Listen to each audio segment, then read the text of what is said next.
ఓం మహాగణాధిపతయే నమః. ఓం గురుభ్యో నమః. ఓం శ్రీమాత్రే నమః. పరమేశ్వర స్వరూపమైనటువంటి జ్యోతిష, వాస్తు మరియు ఇతర అనేకమైనటువంటి శాస్త్రములను మనకు అందించినటువంటి మహర్షులకి నమస్కారం. హయగ్రీవ హయగ్రీవ హయగ్రీవేతి యో వదేత్ తస్య నిస్సరతే వాణీ జనుకన్యా ప్రవాహవత్. అరుణాం కరుణాతరంగితాక్షీం ధృతపాశాంకుశపుష్పబాణచాపాం అనిమాదిభిరావృతాం మయూకైః అహమిత్యేవ విభావయే భవానీం. శ్రీమాత్రే నమః. మనం ఈరోజు చెప్పుకోబోయేటువంటి అంశం ఏమిటి చూసుకున్నట్లయితే, సూర్య భగవానుడు మకర రాశిలోకి మకర సంక్రమణం జరుగుతుంది. 14 జనవరి ఉదయం 8:56 ప్రాంతంలో మారనున్నాడు.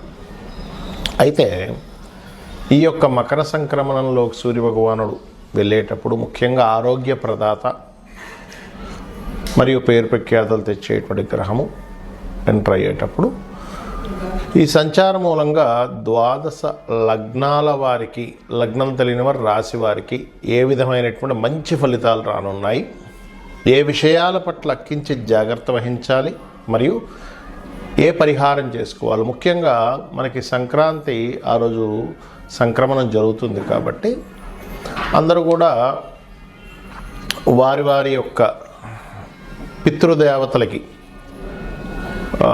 తాతలకు, తండ్రులకి ఇట్లా ఉంటారు గతించిన వారు, వారికి స్వయం పాకం ఇస్తూ ఉంటారు. అందులో ప్రత్యేకంగా మీకున్నటువంటి సమస్య బట్టి ఎటువంటి పరిహారం, ఎటువంటి దానము చేసినట్లయితే ఆ సమస్య శాశ్వతంగా తొలగిపోతుంది అనేటువంటి విషయాలు మనం ఇప్పుడు తెలుసుకుందాం. అయితే ఈ విషయాలు చెప్తుంది నేనైనప్పటికీ కూడా చెప్పిస్తున్న సాక్షాత్ లలిత అమ్మవారికి భావిస్తూ, ముందుగా మేషలగ్నం వారికి సూర్యుడి యొక్క సంచారం దశమ స్థానంలో సంచరిస్తున్నాడు. మనకి దీన్ని, ఈ యొక్క సంక్రమణాన్ని పీడ పోయే పండగ అని, పెద్దల పండగ అంటూ ఉంటారు. దీన్నే పెద్ద పండగగా మారిపోయింది, పెద్దల పండగగా. అయితే ఇందులో కూడా మరి మకర రాశిలోకి మేషం వారికి ఎటువంటి బెనిఫిట్ ఇస్తుంది చూసుకున్నట్లయితే, పేరు ప్రఖ్యాతలు, గుర్తింపుని, క్రియేటివ్ ఫీల్డ్లో ఉండేటువంటి వారికి ఎప్పటి నుంచో సినిమానో లేకపోతే యానిమేషన్ అనో ఎనీ క్రియేటివ్ కళా సంబంధించినటువంటి రంగాలు లేదా మెడికల్ రంగాల్లో ఉండేటువంటి వారికి, ఎందుకంటే సూర్యభగవానుడు మనకి ఇక్కడ ఆరోగ్యానికి కారకుడు, ఆరోగ్య ప్రదాతగా చెప్తూ ఉంటారు. ఆరోగ్య సంబంధించినటువంటి వృత్తులలో, అది యాప్ కానివ్వండి, ఏదైనా కానివ్వండి, ఆ యొక్క వృత్తుల్లో ఉండేటువంటి వారికి ఖచ్చితంగా అభివృద్ధి యోగాన్ని ఇచ్చి తీరుతాడు. ఇక్కడ మరి ఏ విషయాల పట్ల జాగ్రత్తగా ఉండాలి చూసుకున్నట్లయితే, మీరు ముఖ్యంగా ఏదైనా అగ్రిమెంట్స్ రాసుకునేటువంటి అంశాల్లోని, వివాహ సంబంధించినటువంటి విషయాల్లోని, ఆ అగ్రిమెంట్స్ విషయంలో కూడా ఒక్కోసారి చూడండి, మనం పలానా ఇది అనుకుంటున్నామండి, కాకపోతే ఇక్కడ ఏదైతే ఉందో అనుకుంటున్నంత ముందుకు కదలట్లేదు, కాకపోతే అంటే అనుకున్నంత అగ్రిమెంట్ చేసుకొని మేము పార్ట్నర్షిప్ చేసి పార్ట్నర్షిప్స్లో అనుకున్నంత లాభం రావట్లేదు అంటుంటారు చూసారా.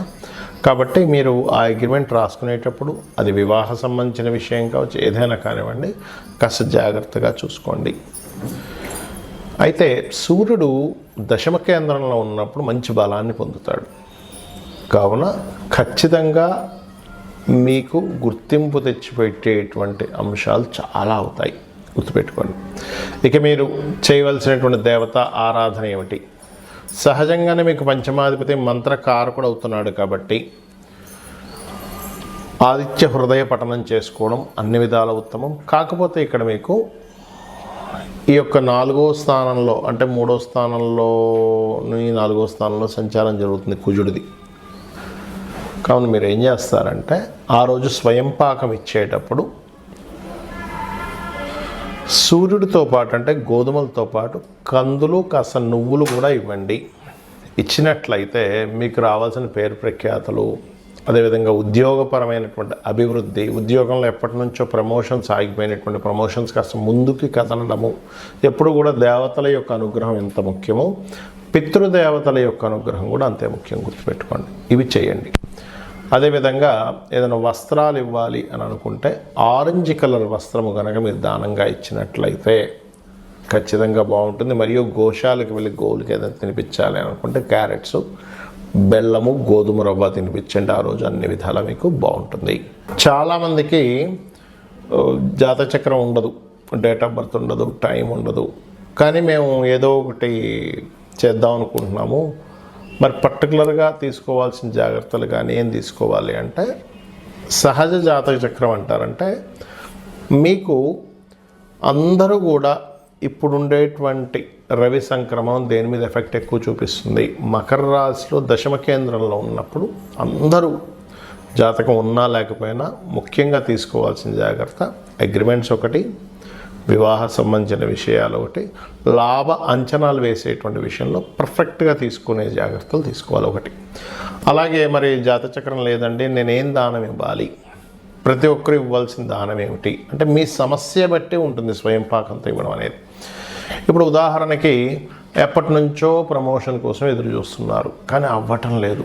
ఎప్పుడు ఏదో ఒక ఆఫీస్లో లేనట్లయితే కొంతమందికి చూడండి ఎంత పర్ఫెక్ట్గా జాబ్ చేస్తున్నా బాస్తో ఇబ్బంది ఉంటుంది. ఎందుకంటే మీ పక్కన ఉండేటువంటి వారు మిస్కమ్యూనికేట్ చేస్తుంటారు బాస్కి. మీరు బాగా వర్క్ చేస్తున్నా కూడా ఏమంటే అతను పెద్దగా వర్క్ చేయట్లేదు, ఆయన తీసేయడం బెస్ట్, అలాగా ఇలాగా. ఎందుకంటే వాళ్ళకేదో సంథింగ్ మీ మీద సమ్ జెలస్ ఉంటూ ఉంటుంది.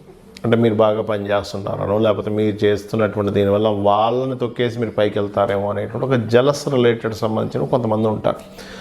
అలాంటప్పుడు మీరు ఈ మకర సంక్రమణం జరిగే రోజు కనుక మీరు స్వయం పాకంతో పాటు గోధుమలు కనుక దానంగా ఇచ్చినట్లయితే పితృదేవత అనుగ్రహం మీకు మంచి పేరు ప్రఖ్యాతులు తెచ్చేలా చేస్తుంది. మరికొంతమందికి మానసికంగా ఇబ్బంది ఉందనుకోండి, బాగా ప్రతిదానికి మానసికంగా స్ట్రెస్ అయిపోతున్నానండి అనుకునేటువంటి వారు బియ్యము దానంగా ఇవ్వండి, బియ్యం దానంగా ఇవ్వండి. అదేవిధంగా గోవులకి బియ్యపు పిండి తినిపించండి, బెల్లం కలిపినటువంటి బియ్యం పిండి తినిపించండి. బెల్లం, తురిమిన బెల్లము ప్లస్ బియ్యం పిండి. ఇందాక నేను మీకు చెప్పినట్టుగా ఒకవేళ మీకు పేరు ప్రఖ్యాతలు రావాలంటే గోవుకి గోధుమ రవ్వ తినిపించండి, ఖచ్చితంగా బాగుంటుంది. అయితే ఇది ఈ రోజు ఆ రోజు అని కాదు, మకర సంక్రమణం జరిగే రోజు తినిపిస్తే చాలా మంచి ఫలితాలు వస్తాయి. మరి అదేవిధంగా మరి కొంతమందికి లైఫ్ అంతా కూడా ఏదో గొడవలు జరుగుతూనే ఉంటాయి. మీరు గమనించండి, అంటే చిన్నప్పటి నుంచి ఇంట్లో వాళ్ళతోనో లేకపోతే వివాహం అయిన తర్వాత వివాహ జీవిత భాగస్వామితోనో ఆఫీస్లోనో లేకపోతే రోడ్డు మీద వెళ్తుంటే కూడా ఏదో ఒక గొడవ. ఎందుకు అలా జరుగుతుంది అంటే వాళ్ళ పర్సనల్ చార్ట్లో మార్స్ పాడైపోయి ఉంటాడు. కుజుడు కనుక పాపగ్రహ సంబంధాలు పడ్డాయనుకోండి, గొడవలకు కారకుడు కదా, లీడర్షిప్కి కారకుడు కదా. అంటే అనవసరంగా పిచ్చి పిచ్చివన్నీ గొడవలు జరుగుతుంటాయి. అలాంటి వారు కందులు దానంగా ఇవ్వాలి. కందులు దానంగా ఇవ్వడం, గోవులకు క్యారెట్స్ తినిపించండి మకర సంక్రమణం రోజు ఖచ్చితంగా. దీనివల్ల ఏం జరుగుతుందంటే మీకు కలగబోయే యాక్సిడెంట్ యోగాలు కూడా తప్పిపోతాయి. అదేవిధంగా మరి కొంతమందికి వ్యాపారం పెడుతూ ఉంటారు కానీ ఆ వ్యాపారం అభివృద్ధిలోకి రాదు, ఎంతో కష్టపడుతుంటారు. ఏమిటి ఎక్కడ లోపం జరుగుతుందో కూడా అర్థం కాదు. అడ్వర్టైజ్మెంట్ చేపిస్తారు, అదేవిధంగా నలుగురికి తెలిసేలా చేస్తారు, ప్రోడక్ట్ కూడా బాగుంటుంది కానీ ఎక్కడో ప్రాబ్లం వస్తుంది. దానికి కారణం ఏమిటంటే బుధగ్రహం ఎక్కడో పాడైంది మీ జన్మజాతకంలో, అంటే పాపకత్తిరిలో ఉండడమో నీచ స్థానంలో ఉండడమో జరిగింది. అలాంటప్పుడు ఈ యొక్క పితృదేవతలకి మకర సంక్రమణం జరిగే రోజు ఇచ్చేటప్పుడు పెసలు కూడా దానంగా ఇవ్వండి. అదేవిధంగా గోవుకి ఆకుకూరలు, అంటే ముఖ్యంగా అందులో గోంగూర తినిపించండి. మరి గురుబలం పెరగాలండి అంటుంటారు, అన్నిటికీ గురుబలమే ప్రధానం కదా. శనగలు, పసుపు రంగు వస్త్రము, స్వయం పాకంతో పాటు గోవుకి అరటికాయలు తినిపించండి. వివాహం అవ్వట్లేదండి, వివాహ సంబంధించిన విషయంలో చాలా ఇబ్బంది పడుతున్నాం, లేదా అసలు ఫైనాన్సే చాలా ఇబ్బంది అవుతుంది అనుకునేటువంటి వారు ఫైనాన్స్కైనా వివాహానికైనా ఒకటే. ఏమిటది అంటే గ్రాసము మరియు అదేవిధంగా తీపి చపాతీలు, ఒక 3 చపాతీలు నూనె వేయకుండా కాల్చినటువంటి చపాతీలు తీసుకొని దానికి తేనెను పూసి చిన్న చిన్న ముక్కలు చేసి గోవుకు తినిపించేసేయండి. చక్కగా దానివల్ల ఏమవుతుందంటే సంబంధాలు ఏమైనా ఆగిపోయినవి కాస్త ముందు కదలడం కానీ, వివాహ సంబంధించిన విషయాలు చాలామంది లేట్ అయిపోతుంది, ఇటువంటివన్నీ క్లియర్ అవుతాయి. ప్రతిదీ ఆలస్యం అవుతుంది, రోగబారిన పడుతున్నారు. ఇంట్లో కొంతమంది చూడండి, ఇంట్లో ప్రతిసారి ఏదో ఒక రోగం ఇబ్బంది పడుతూనే ఉంటారు. తండ్రికి తగ్గిపోతే తల్లికి, తల్లికి తగ్గిపోతే అక్కకి, చెల్లికి, అన్నకి, తమ్ముడు, ఎవరికో ఒకరికి, ఇంట్లో ఉండే రిలేషన్స్కి ఎవరికో ఒకరికి ఏదో ఒక హెల్త్ ఇష్యూస్ వస్తుంటాయి. దానికి కారణం ఏమిటంటే గృహ సంబంధంగా కొన్ని దోషాలు ఉంటాయి. వాస్తుపరంగా వాయువ్యం కానీ ఉత్తర ఈశాన్యం కానీ పాడైంది అనుకుంటే మీ జన్మజాతకంలో రోగకారకుడు మరియు శని కలిసి ఉంటాడు. అలాంటప్పుడు దీర్ఘ వ్యాధులు అంటే ఒక రోజులో ఒక పట్టాన పోవు అవి, అలాంటివి ఇబ్బంది పెడుతుంటారు. అలాంటి వారు నువ్వులు లేదా మీకు దగ్గరలో ఆలయంలో ఉన్నట్లయితే శివాలయంలో అక్కడ నూనెని దానంగా ఇవ్వండి. మరి అనవసరమైన భయాలు ఉన్నాయండి అని అనుకునేటువంటి వారు మినుములు దానంగా ఇవ్వడము, గోవులకి 4 ఉండలుగా లడ్డూలుగా తయారు చేసి బెల్లంతో 4 ఉండలుగా తినిపించడము, ఆటంకాలు ఎక్కువగా జరుగుతున్నాయి అన్నప్పుడు ఉలవలు దానంగా ఇవ్వడము మరియు గ్రాసము గోవుకు తినిపించడం చేయండి. ఖచ్చితంగా గోవులో సకల దేవతలు ఉంటారు, అందులో ముఖ్యంగా అమ్మవారి స్వరూపంగా చెప్తూ ఉంటారు. కాబట్టి ఆ యొక్క అమ్మవారి యొక్క అనుగ్రహం మీకు పరిపూర్ణంగా కలగాలని ఈ మకర సంక్రమణం జరుగుతున్నందుకు అందరికీ కూడా సంక్రాంతి శుభాకాంక్షలు తెలియజేసుకుంటూ అమ్మవారి అనుగ్రహం పరిపూర్ణంగా కలగాలని మరోసారి కోరుకుంటూ శ్రీమాత్రే నమః.